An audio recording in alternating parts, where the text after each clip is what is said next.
Number 3. SS Qiangya. Noong kalagitnaan ng Chinese Civil War sa huling bahagi ng taong 1948, habang palapit na ang mga puwersa ng komunista, libu-libong tao ang nagmamadaling tumakas.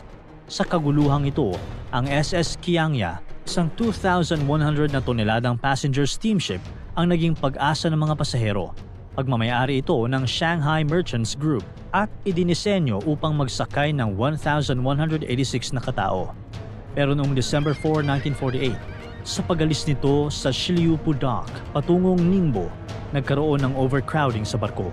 Sinasabing umabot sa 2,150 ang kabuuang bilang ng mga pasahero at tiyak na sobrang dami pa ng mga hindi nakarehistro ang nagtatago sa iba't ibang sulok ng barko.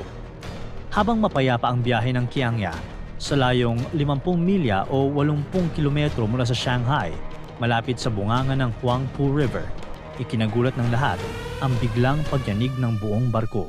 May isang malakas na pagsabog sa hulihang parte. Parang may biglang pumutok mula sa ilalim ng tubig.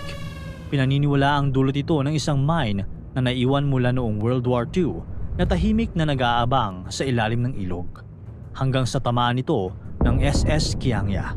Ang lakas ng pagsabog ay ramdam hanggang sa dulo ng barko na nagdulot ng takot at panic sa mga pasahero.